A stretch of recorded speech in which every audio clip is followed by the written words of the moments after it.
ठीक है, तो चैप्टर 4 के पहले हिस्से में हमने सीखा अलग अलग करंट एलिमेंट्स के वजह से मैग्नेटिक फील्ड निकालना। याद है वो सब कुछ, है ना? फॉर्मूले वगैरह सारे याद होने चाहिए, उन फॉर्मूले का मीनिंग पता होना चाहिए। जैसे एक फॉर्मूले का मीनिंग,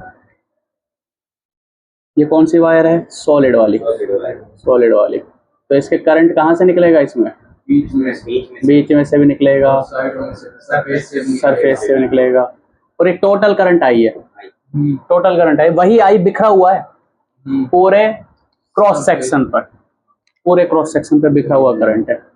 ऐसा नहीं है ये अकेला ये अकेला ये अकेला, नहीं। मान लो 1 एम्पियर है तो 0.1 0.2 0 ऐसे बिखरा हुआ है पूरे उस सरफेस पर, तो टोटल करंट आई है। इसके वजह से अगर ये एक्सिस है इन्फिनाइट सॉलिड सिलेंडर की, तो इसके वजह से बाहर मैग्नेटिक फील्ड कितना होता है? बाहर मैग्नेटिक फील्ड होता है म्यू नॉट आई अपॉन, और ये दूरी है मान लो, ये दूरी है मान लो स्मॉल आर, और इसका खुद का रेडियस है कैपिटल आर, तो mu naught I upon 2 pi capital R, oh sorry small R, है ना? ये मैग्नेटिक फील्ड की वैल्यू होती है। और डायरेक्शन क्या होती है बताओ?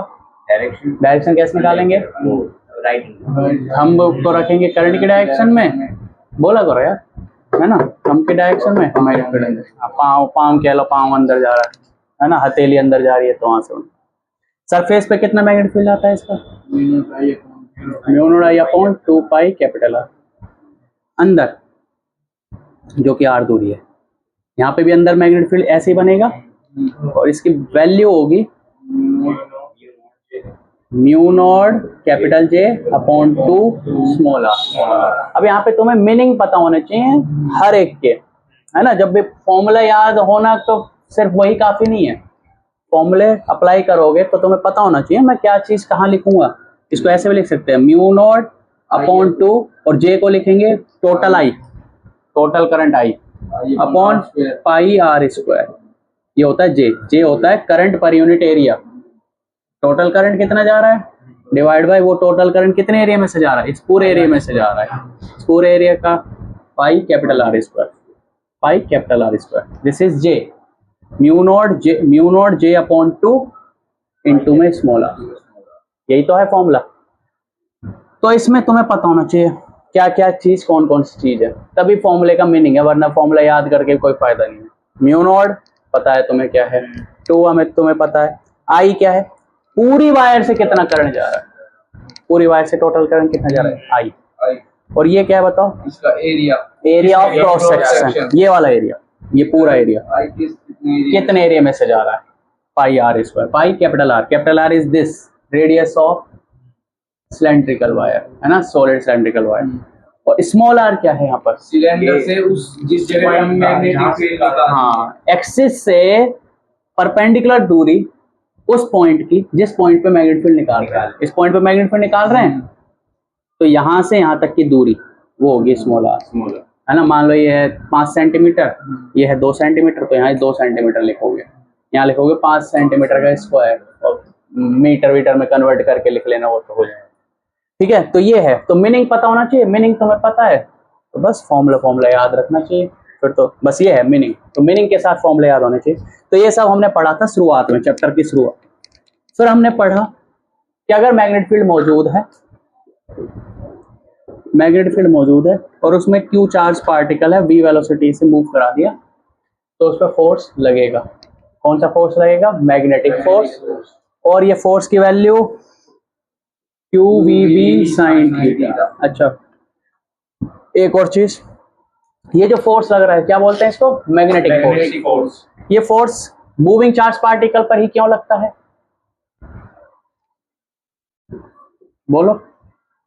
मूविंग चार्ज अगर वेलोसिटी 0 होगी तो फोर्स 0 हो जाएगा। हाँ, तो क्यों वही तो मैं पूछ रहा हूँ, मूविंग चार्ज पार्टिकल पर ही क्यों फोर्स लगता है? तो मैंने इसका बताया था, याद करो कि एक्सटर्नल कौन सी फील्ड है? मैग्नेटिक। और मूविंग चार्ज पार्टिकल भी मैग्नेटिक फील्ड प्रोड्यूस करता है। मूविंग चार्ज पार्टिकल भी क्या प्रोड्यूस करता है? Magnetic field. ये कहाँ से पता लगा? याद करो, करंट कैरिंग वायर होता था, करंट कैरिंग वायर होता था, करंट कैरिंग वायर में करंट फ्लो कर रहा है, करंट फ्लो करने का मतलब क्या है? चार्ज मूव कर रहे हैं, और चार्ज मूव कर रहे हैं और करंट कैरिंग वायर क्या प्रोड्यूस करता था? Magnetic field.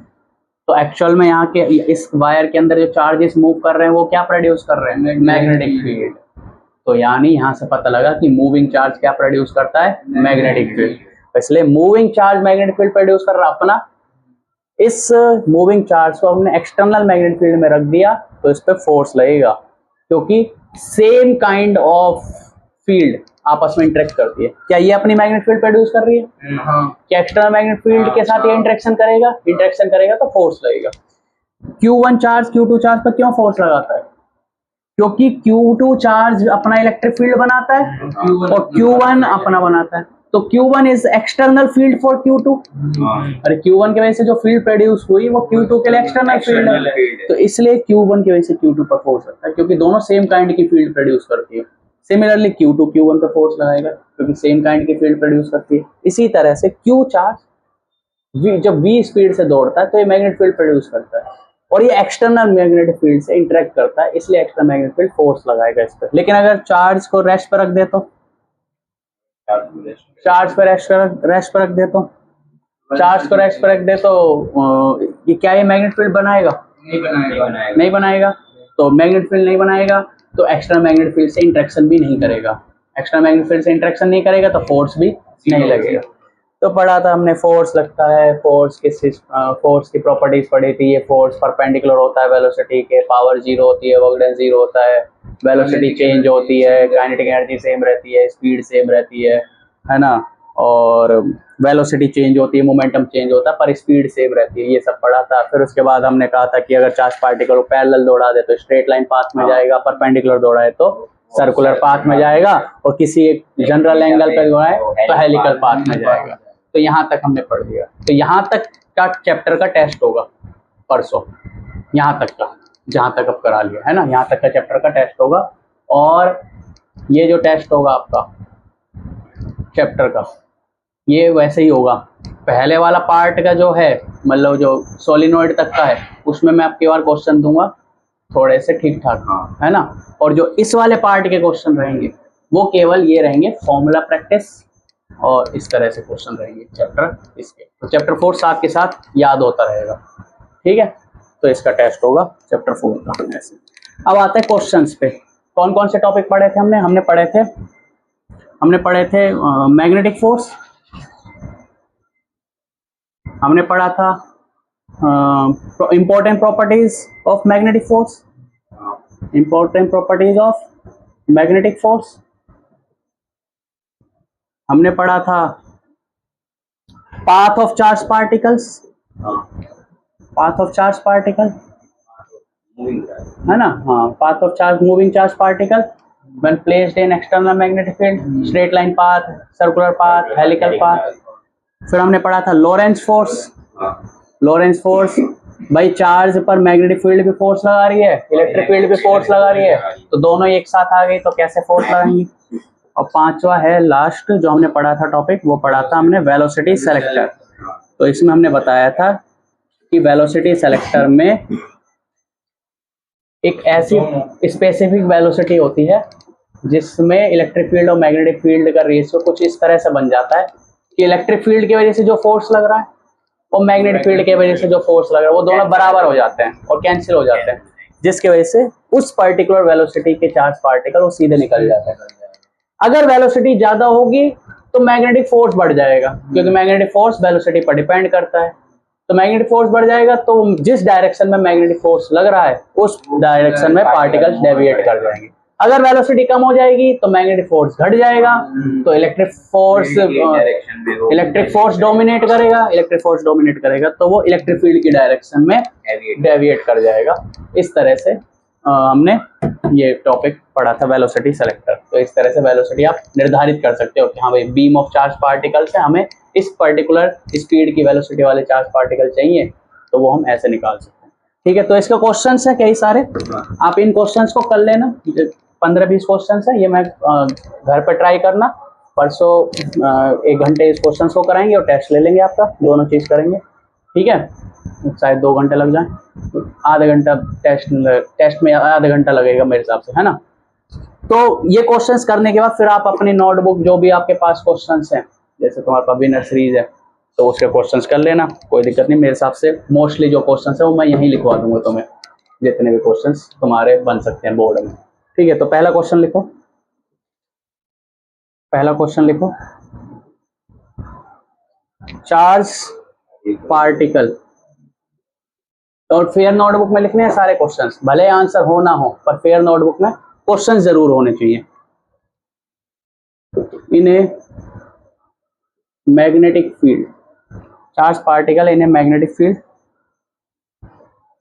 चार्ज पार्टिकल ऐसे लिख लो, move in a magnetic field with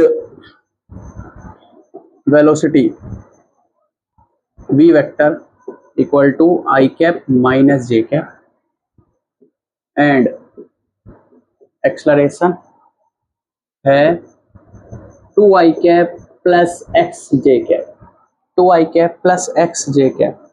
find X, find X question है, फाइंड एक्स, ठीक है। हिंट दे देता हूं आपको, डॉट प्रोडक्ट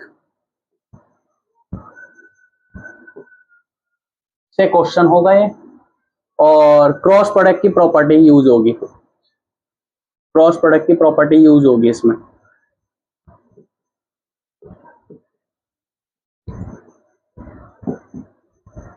बिल्कुल ट्राई करना खुद से, 5 मिनट कम से कम इस क्वेश्चन को देना, है ना। होता है तो ठीक, नहीं तो छोड़ देना, मतलब वहां से देखने की जरूरत नहीं है, चैट जीपीटी से, ठीक है। वो हम क्लास में डिस्कस वैसे भी कर लेंगे।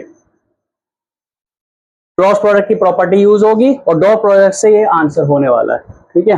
तो ये पहला क्वेश्चन। दूसरा क्वेश्चन, चार्ज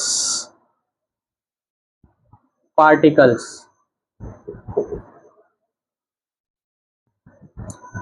चार्ज पार्टिकल है, उसमें Q अपॉन एम की वैल्यू दे रखी है चार्ज की। Q अपॉन एम क्या होता है बताओ? Specific charge, specific charge, specific charge होता है, चार्ज और मास का रेशियो को बोलते हैं स्पेसिफिक चार्ज। तो कोई चार्ज पार्टिकल, उसका स्पेसिफिक चार्ज दिया हुआ है 0.2 किलोग्राम, कूलम पर किलोग्राम, ठीक है। इसकी वेलोसिटी दे रखी है चार्ज पार्टिकल की, has velocity v vector equal to 2i cap minus 3j cap and magnetic field दिया हुआ है, जिस मैग्नेटिक फील्ड में चार्ज पार्टिकल मूव कर रहा है वो दे रखा है 2i cap plus 2j cap, sorry 5i cap, 5i cap plus 2j cap, ठीक है। Find acceleration, find acceleration, velocity दे रखी है, चार्ज है, मास दे रखा है, मैग्नेटिक फील्ड दे रखा है, एक्सलरेशन फाइंड आउट करना। थर्ड क्वेश्चन, फर्स्ट लिख लिया, थर्ड क्वेश्चन,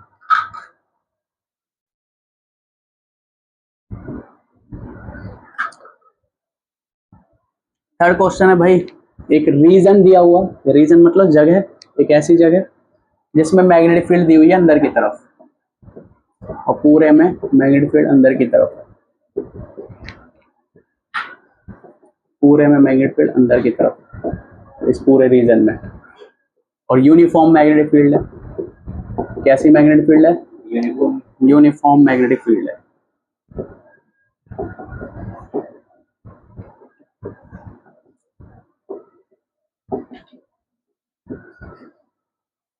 ठीक है, इसमें एक ए पार्टिकल मूव कराया,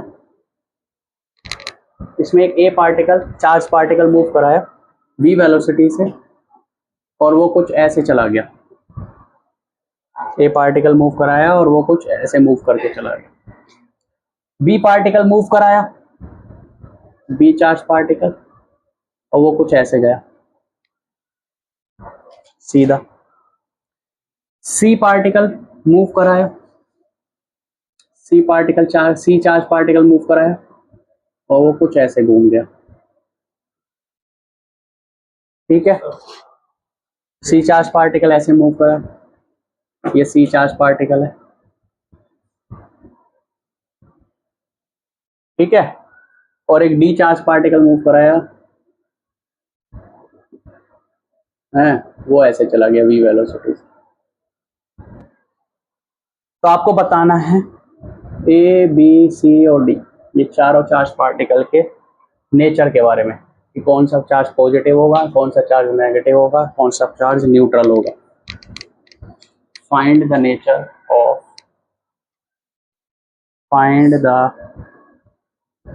नेचर ऑफ चार्ज पार्टिकल्स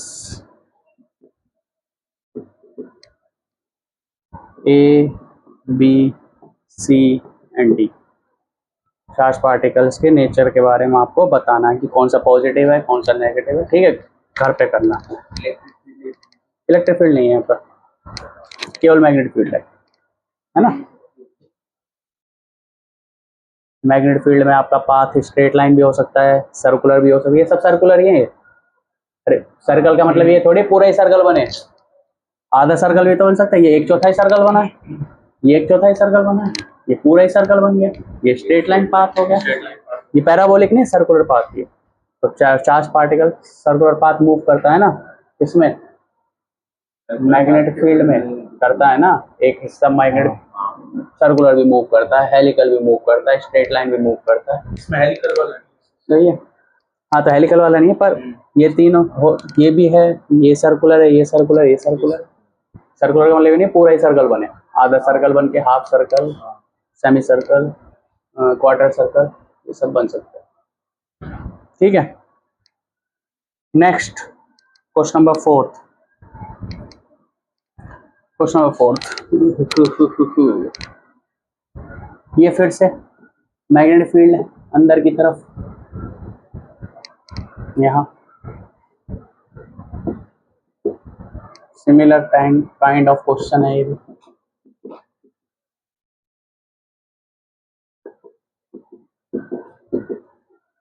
यहाँ पे भी चार्ज पार्टिकल है, ए ऐसे जा रहा है,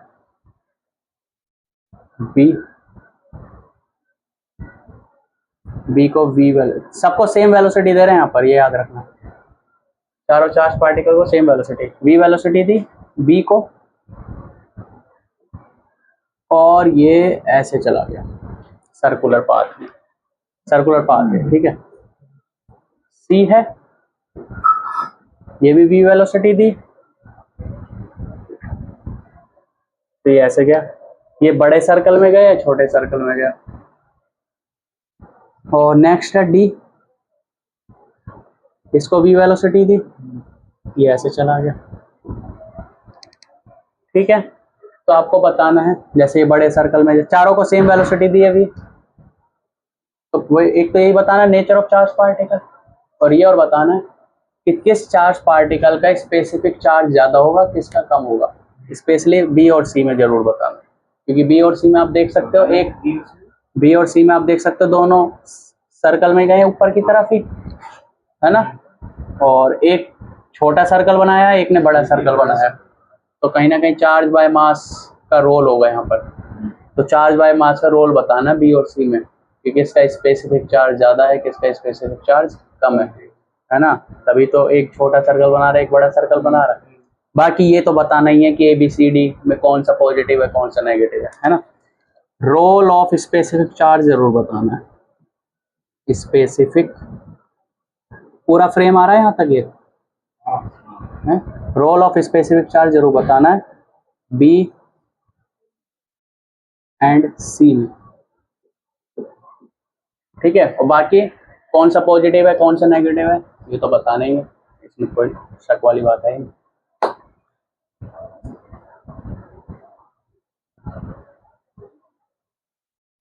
ठीक है, ऊपर वाला मिटा दो। आप कहीं पे भी किसी भी कोचिंग मतलब किसी भी उसके बोर्ड के क्वेश्चंस देखोगे, इसी टाइप के क्वेश्चन आपको मिलेंगे जो मैं लिखवा रहा हूँ तुम्हें, है ना। कहीं पे भी मिलेंगे। अगर next question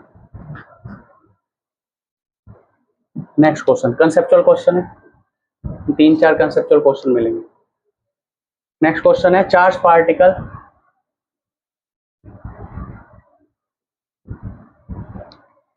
is moving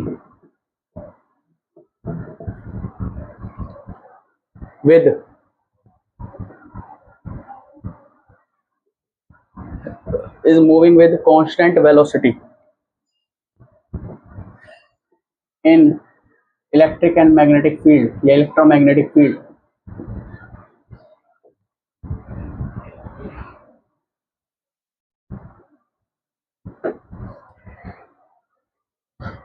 then which of the option is possible? Then which option is possible? कौन सा ऑप्शन पॉसिबल है? एक से ज्यादा आंसर भी हो सकते हैं, याद रखना। पहला option electric field is equal to 0 and magnetic field is not equal to 0। दूसरा option electric field is not equal to 0, magnetic field is not equal to 0। तीसरा option electric field is not equal to 0, magnetic field equal to 0। अच्छा, तीन ही option है। तो तीन option है, एक से अधिक ऑप्शन भी हो सकता है। आपको बताना है कि अगर इलेक्ट्रिक फील्ड भी मौजूद है और मैग्नेटिक फील्ड भी मौजूद है और हमें चार्ज पार्टिकल को मूव कराना है, कौन सी वेलोसिटी से? कांस्टेंट वेलोसिटी से, यानी उसका मैग्नीट्यूड भी सेम रहना चाहिए और डायरेक्शन भी सेम होना चाहिए। तो बताओ कौन सा ऑप्शन सही है? क्या इलेक्ट्रिक फील्ड 0 होनी चाहिए और मैग्नेटिक फील्ड 0 नहीं होगी तो क्या पॉसिबल है कि वो कांस्टेंट वेलोसिटी से मूव कर जाए? इलेक्ट्रिक फील्ड भी 0 नहीं है, मैग्नेटिक फील्ड 0 है, तो क्या पॉसिबल है कि वो कांस्टेंट वेलोसिटी से मूव कर जाए? इलेक्ट्रिक फील्ड भी 0 नहीं है और मैग्नेटिक फील्ड भी 0 नहीं है, क्या वो पॉसिबल है कि वो कांस्टेंट वेलोसिटी से मूव कर जाए? पॉसिबल देखने, क्या कहीं पे भी कुछ भी जो गुंजाइश है कि हाँ ये पॉसिबल हो सकता है इस ऑप्शन में, तो लिखना है आपको कि ये पॉसिबल है और ये पॉसिबल नहीं है। सिमिलर टाइप का question, next question, second question, मतलब क्वेश्चन नंबर पता नहीं मुझे क्या है, हाँ क्वेश्चन नंबर जो भी है। तो ये क्वेश्चन है कि इन विच केस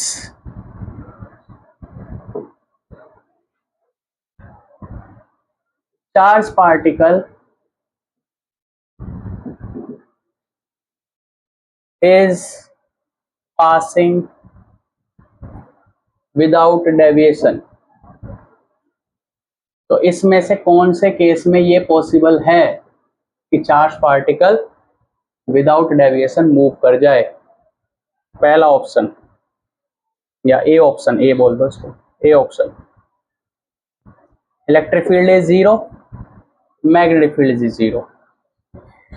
एक से अधिक ऑप्शन हो सकते हैं। B option electric field is not equal to 0, magnetic field equal to 0। C option electric field is not equal to 0 and magnetic field is not equal to 0। D option electric field equal to 0 and magnetic field is not equal to 0। तो इन चार options में से कौन सा option possible है कि charge particle without deviation उस electric और मैग्नेटिक फील्ड को क्रॉस कर जाए? विदाउट डेविएशन, विदाउट डेविएशन का मतलब क्या होता है? बिना कोई डेविएट करे अपना पाथ चेंज, स्ट्रेट लाइन में सीधा जा रहा है तो सीधा ही चला जाए विदाउट डेविएट, चाहे इसकी स्पीड बढ़ जाए चाहे इसकी स्पीड घट जाए, कोई फर्क नहीं पड़ता, डेविएशन नहीं होना चाहिए। लेकिन यहाँ पर क्या है, यहाँ पर और यहाँ पर क्या फर्क है? यहाँ पे तो चाहे डेविएट हो सकता है, नहीं, डेविएट होते ही वेलोसिटी चेंज हो जाएगी, डायरेक्शन भी डेविएट होते ही क्या डायरेक्शन चेंज हो जाएगी, और डायरेक्शन चेंज हो जाएगी वेलोसिटी चेंज हो जाएगी, तो यहाँ पे भी डेविएट नहीं हो सकता। तो यहाँ पर और यहाँ पर क्या फर्क है बताओ? ये कह रहा है विदाउट डेविएशन और ये कह रहा है कांस्टेंट वेलोसिटी, फर्क क्या है? यहाँ पर स्पीड में कुछ फर्क नहीं पड़ेगा, यहाँ पर स्पीड में फर्क पड़ सकता है, मतलब स्पीड बढ़ सकती है घट सकती है, कोई फर्क नहीं पड़ता, हमारा सही है। मतलब अगर 10 मीटर पर सेकंड चल रहा है, 20 मीटर पर सेकंड दौड़ा तो कोई फर्क नहीं पड़ता, डेविएट तो नहीं हुआ ना, मतलब डायरेक्शन चेंज नहीं होनी चाहिए यहाँ पे। विदाउट डेविएशन का मतलब क्या है? डायरेक्शन चेंज नहीं होनी चाहिए, स्पीड चेंज हो जाए कोई फर्क नहीं पड़ता। लेकिन यहाँ पर क्या कह रहा है?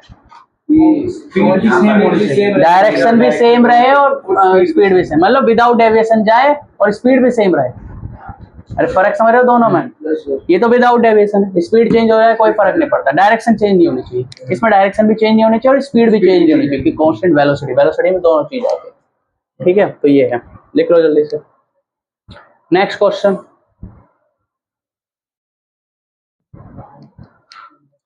ये वाले लिख लिया आपने ऊपर वाला। एक और क्वेश्चन ऐसा ही, इसी टाइप के क्वेश्चन है, 4-5 3-4 जो भी है। ये है इन which of the following,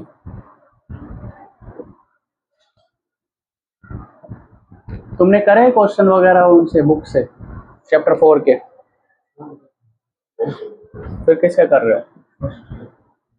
first period का रहे तो है, चैप्टर 4 क्या चल रहा है तो कर लो ना साथ के साथ, है फर्स्ट सेकंड तो हो जाएगा, अब दोबारा कोई दिक्कत नहीं। चैप्टर 4 के अब इतना पोर्शन हो गया, अब परसों टेस्ट है तो कर लेना उसको, समझ आ रही है, अब कर लेना उसको।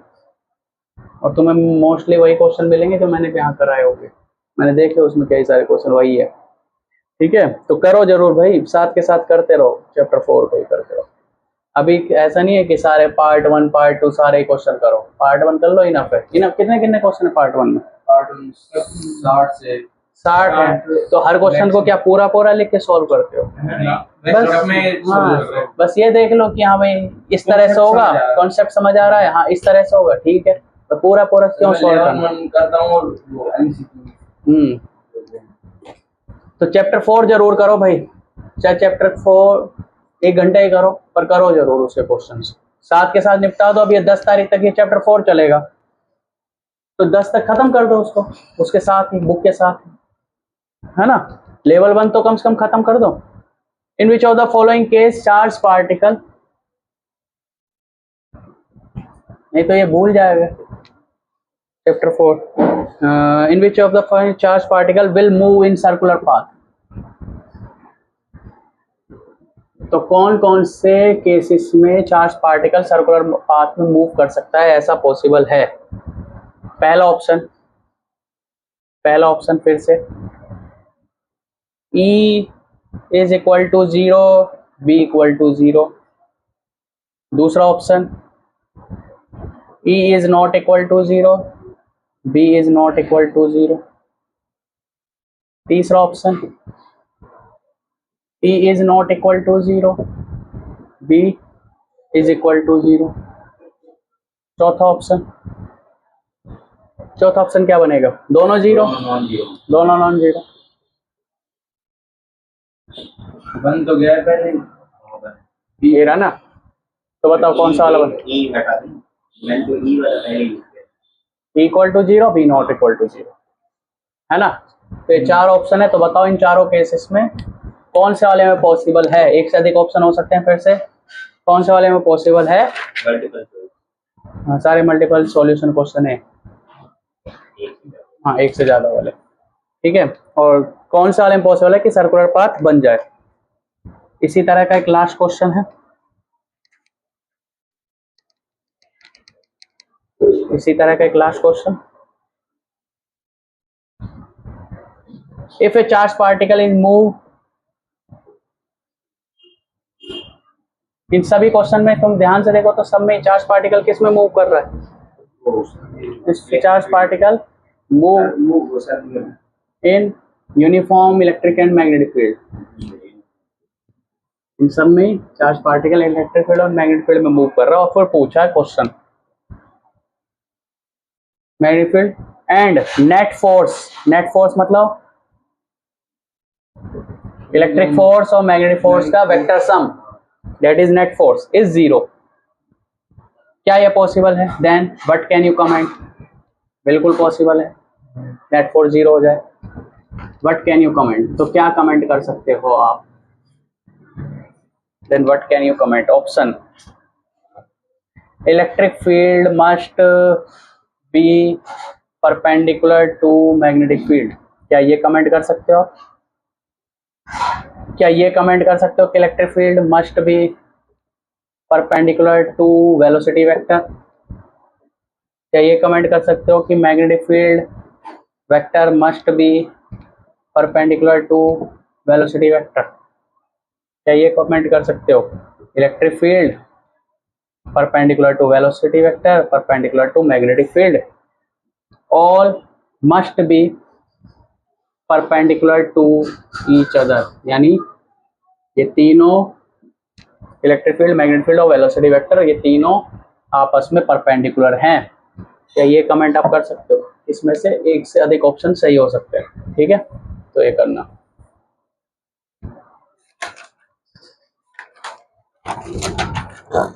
ओम नमः शिवाय। ठीक है, ऊपर वाला लिख लिया, लिखो नेक्स्ट क्वेश्चन। कितने हो गए? 8 ही हुए अभी। लिखो अगला क्वेश्चन। क्वेश्चन कह रहा है कि एक चार्ज पार्टिकल है Q, है ना, इसकी वेलोसिटी वेक्टर ऐसे है और मैग्नेटिक फील्ड कुछ ऐसे ऐसे, ये मैग्नेटिक फील्ड है और मैग्नेटिक फील्ड और वेलोसिटी वेक्टर के बीच का एंगल है 30 डिग्री। मैग्नेटिक फील्ड और वेलोसिटी वेक्टर के बीच का एंगल कितना है? 30 डिग्री। Q चार्ज पार्टिकल है, पॉजिटिव चार्ज पार्टिकल, उसका और मैग्नेटिक फील्ड के बीच, उसके वेलोसिटी वेक्टर और मैग्नेटिक फील्ड के बीच का एंगल है 30 डिग्री। कह रहा है क्वेश्चन, इफ पिच इज, अगर पिच है π√3 सेंटीमीटर, पिच कितनी है? π√3 सेंटीमीटर, देन फाइंड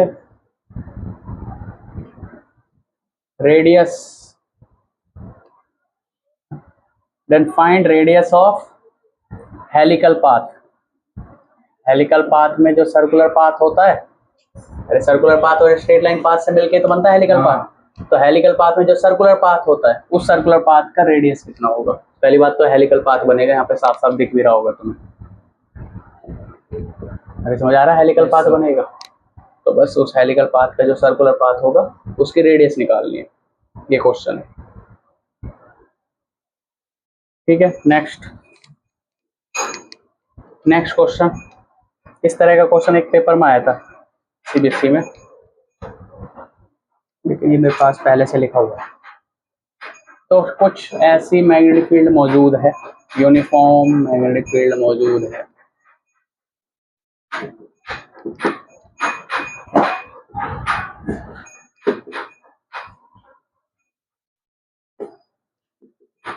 ठीक है। यहां एक चार्ज पार्टिकल है जिसका चार्ज है Q, मास है M, जिसको हमने v वेलोसिटी से मूव करा दिया। यहां एक दूसरा चार्ज पार्टिकल है, चार्ज है -Q, मास है M, उसको भी हमने v वेलोसिटी से मूव करा दिया, सेम वेलोसिटी से मूव कराया दोनों। ये कैसे सर्कल में घूमेगा? v क्रॉस v ऐसे जाएगा सर्कल में, और ये वाला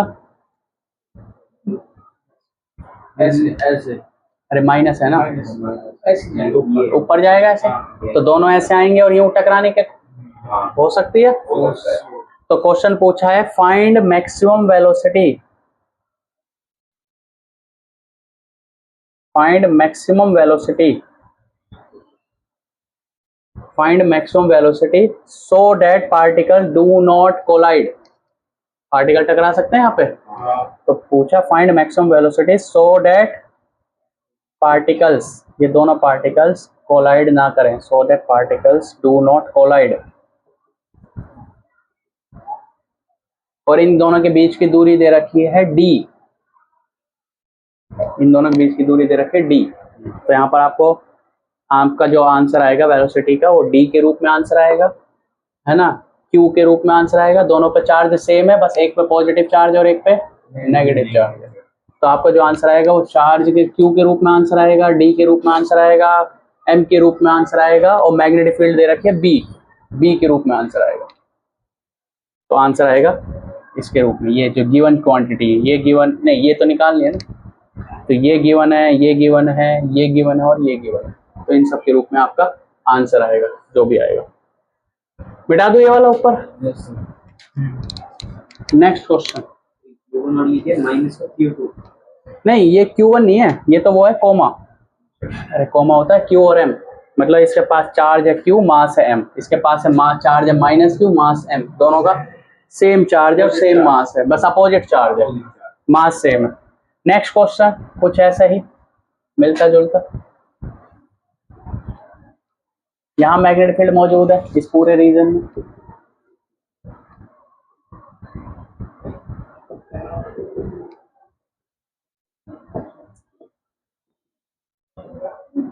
इस पूरे रीजन में मैग्नेटिक फील्ड मौजूद है, ठीक है।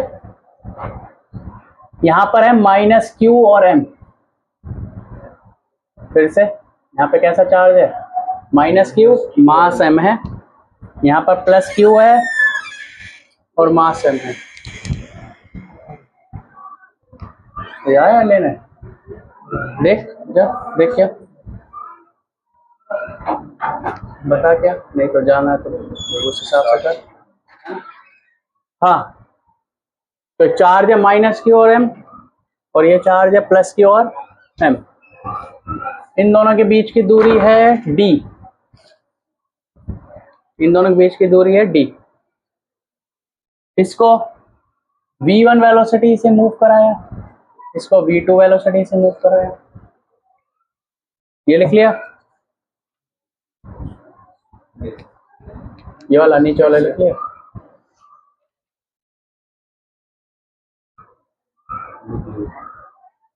मिटा दो।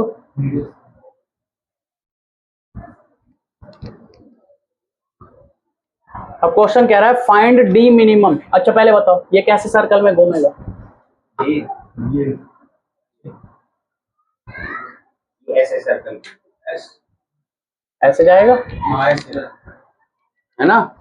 अरे v क्रॉस भी ऊपर, लेकिन माइनस चार्ज है तो नीचे, तो सेंटर नीचे बनेगा तो ऐसे घूमेगा, ऐसे घूम के यूं आ सकता है। और ये वाला v क्रॉस भी ये भी ऐसे आके यूं घूम सकते हैं, तो दोनों आके यूं आ सकते हैं, है ना, ऐसे कुछ। तो टकरा सकते हैं। तो फाइंड डी मिनिमम, कम से कम डी कितना हो, ज्यादा से ज्यादा कितना ही बना लो फिर तो टकराएंगे ही नहीं। कम से कम डी कितना हो, अगर उससे छोटा डी कर दिए तो टकरा जाएंगे। Find D minimum so that they do not collide.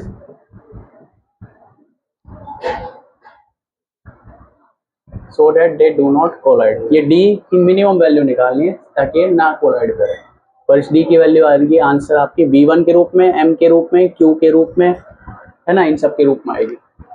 D के अलावा सबके रूप में आंसर आएगा। मैग्नेटिक फील्ड मान लो भाई बी मैग्नेटिक फील्ड है, ठीक है। ये क्वेश्चन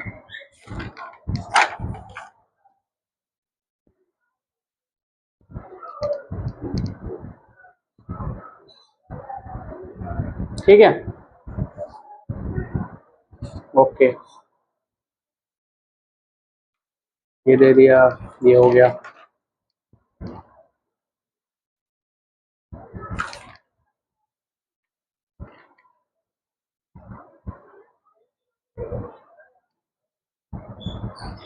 एक जो फेमस क्वेश्चन, बहुत फेमस क्वेश्चन है, वो और लिख लो।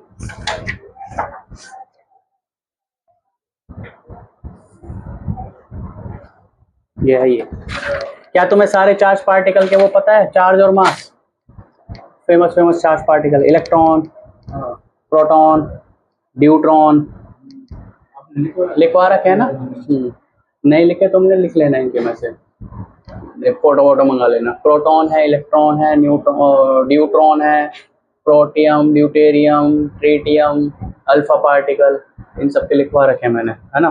मैंने कहा था चैप्टर 4 में काम आएंगे, तो अब आ रहे हैं। तो क्वेश्चन है प्रोटॉन, ड्यूट्रॉन,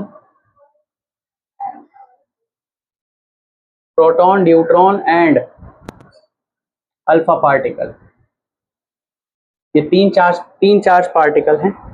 इज प्रोजेक्टेड या आर प्रोजेक्टेड, इन तीनों चार्ज पार्टिकल को प्रोजेक्ट किया गया। Are projected making 90 degree with magnetic field, इनको प्रोजेक्ट किया गया सच दैट ये तीनों चार्ज पार्टिकल कितना एंगल बना रहे हैं मैग्नेटिक फील्ड के, 90 डिग्री। तो बताओ कौन से सर्कुलर, कौन से पाथ में घूमेंगे, सर्कुलर पाथ में, है ना। 90 डिग्री वाले में सर्कुलर पाथ होता था। तो पूछा है find the ratio of their radii. तो जो ये सर्कुलर पाथ में घूमेंगे, प्रोटॉन अपना सर्कल बनाएगा, न्यूट्रॉन अपना सर्कल बनाएगा, अल्फा पार्टिकल अपना सर्कल बनाएगा। तो इन तीनों के जो सर्कुलर पाथ रहेंगे उनके रेडियाई का रेशियो बताना है। ठीक है, उनके रेडियाई का रेशियो बताना है। कब? जब पहला, जब तीनों के तीनों इफ दे आर, रहने दो, if they are projected at same speed, अगर वो सेम स्पीड से प्रोजेक्ट किए गए, तो तीनों चार्ज पार्टिकल सेम स्पीड से प्रोजेक्ट किए गए तो उनका रेशियो बताना है। किसका? रेडियाई का। दूसरा, if they are projected at same momentum, अगर सेम मोमेंटम से प्रोजेक्ट किए गए तो रेशियो बताना है। तीसरा, if they are projected at same kinetic energy, same kinetic energy से प्रोजेक्ट किए गए तो रेशियो बताना है। And the fourth one is if they are projected at same potential difference, same potential difference से प्रोजेक्ट किए गए तो एक्सेलरेट करेंगे तो काइनेटिक एनर्जी आ जाएगी उनके पास, अगर वो रेस्ट पे थे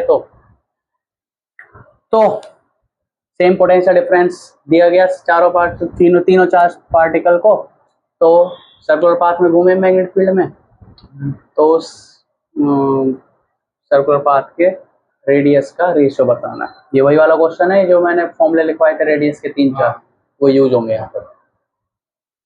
ठीक है, ये बहुत फेमस क्वेश्चन है वाला।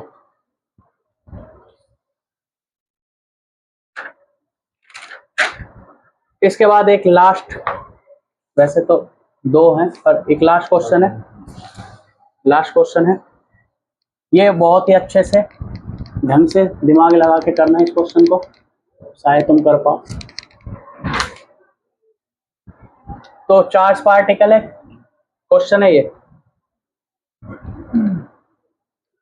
एक्स डायरेक्शन, वाई डायरेक्शन और जेड डायरेक्शन बताओ किस तरफ होगी? बोर्ड के बाहर, बोर्ड के परपेंडिकुलर और बोर्ड से बाहर, है ना? एक्स क्रॉस जे, ओके, ऐसे होगा जेड।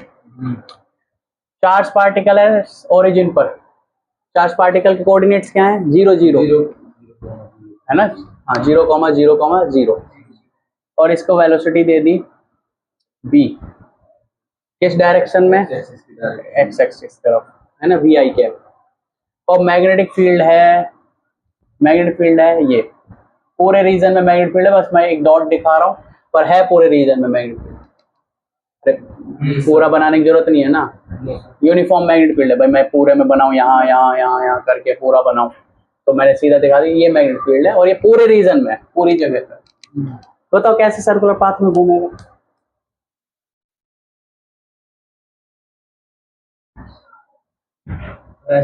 ऐसे घूमेगा, है ना? बी क्रॉस बी नीचे की तरफ आएगा और ऐसे घूमेगा, तो थोड़े टाइम बाद यहाँ पहुंच जाएगा, टी टाइम बाद ऐसे घूमेगा तो ऐसे पहुंच जाएगा ये। बताओ, शुरुआत में यहाँ पर है रेस्ट ओरिजिन पर, टी टाइम बाद यहाँ कहीं पहुंच जाएगा और ऐसे सर्कुलर पाथ में घूमेगा बिल्कुल, है ना? जेड डायरेक्शन तुम ध्यान से देखो तो बी वेक्टर किस तरफ है? बी वेक्टर एक्चुअल में बी वेक्टर है, मान लो बी मैग्नेटिक फील्ड बी है और के कैप है, बताओ कैसा ही है? अरे एक्स क्रॉस वाई इस तरफ ही तो मैग्नेटिक फील्ड और इसी तरफ के कैप है, तो बी के कैप भी तो लिख सकते हैं इसको। तो ये सर्कल में घूमेगा, यहाँ कहीं सेंटर होगा इसका, तो टी टाइम बाद, टी इक्वल टू 0 पर चार्ज पार्टिकल यहाँ है, बोलो टी इक्वल टू 0 पर चार्ज पार्टिकल यहाँ पर है ओरिजिन पर, और ये सर्कल में घूमेगा, तुम्हें पता ही है, ये तुमने खुद ने बता दिया था सर्कल में घूमेगा। तो charge particle T equal to 0 पर यहाँ पर है, ये रहा। टी टाइम बाद यहाँ कहीं पहुंच जाएगा, है ना? कुछ ऐसे, शुरुआत में ऐसे था और यूं घूम के यहाँ पहुंच जाएगा सर्कल में, कुछ एंगल थीटा घूम जाएगा, है ना, कुछ एंगल थीटा घूम जाएगा। तो क्वेश्चन पूछा है find coordinates of charge particle after time t। Find coordinates of charge particle after time t। और इनिशियल कोऑर्डिनेट क्या है उसके बताओ। इनिशियल कोऑर्डिनेट्स हैं उसके 0,0,0 और 4,4,0 0,0 x भी 0 y भी 0 z भी 0। t टाइम के बाद उसके ये कोऑर्डिनेट्स हो जाएंगे। तो ये कोऑर्डिनेट्स बताने हैं,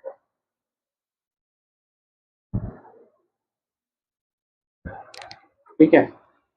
t टाइम के बाद ये कोऑर्डिनेट्स हो जाएंगे, तो ये कोऑर्डिनेट्स बताने हैं।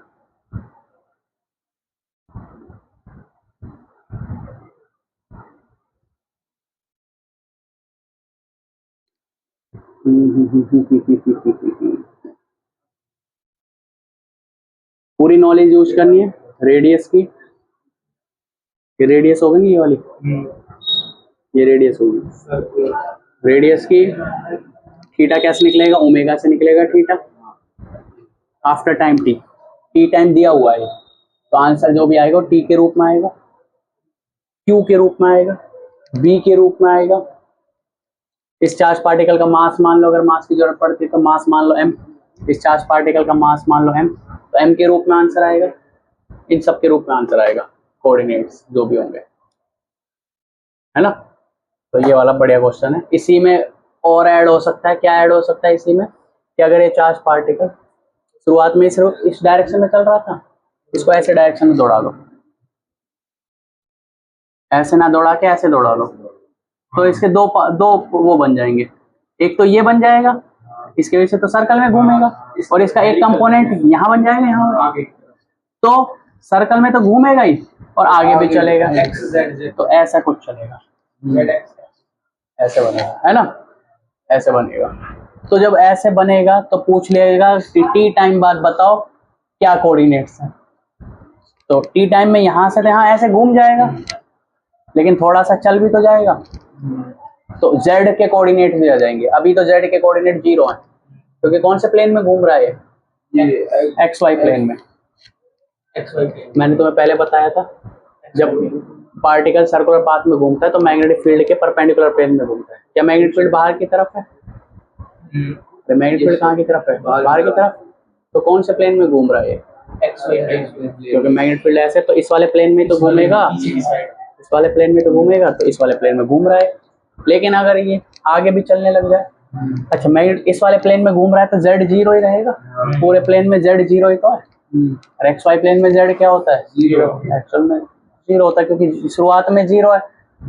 z तो तब आता जब आगे बढ़ता। तो अगर ये हेलिकल पाथ में घूमता तो इसका z भी आता, तो कोऑर्डिनेट्स फिर अलग हो जाते। मतलब मैं क्वेश्चन पूछ सकता था इसी में, अगर ये v की v ना होके कुछ वेलोसिटी दे देते हम 10 मीटर पर सेकंड, जो इससे कुछ थीटा एंगल बना रहा है, तो ये हो जाता v cos थीटा, ये हो जाता v sin थीटा, तो v sin थीटा से वो चल रहा होता है यहाँ पे। ऐसे कुछ क्वेश्चन बन सकता था। फिलहाल ये सर्कुलर चल रहा है। अभी आसान क्वेश्चन है, इसके एक और बना देंगे वर्जन क्वेश्चन ऐसे इसका, तो उसमें वो हो जाएगा कोऑर्डिनेट्स इसके। तो ये लास्ट क्वेश्चन है। क्वेश्चन ये सारे करके आना, ट्राई करना अपने आप से। मैंने हर तरह के क्वेश्चन करा दिए इसमें, ठीक है।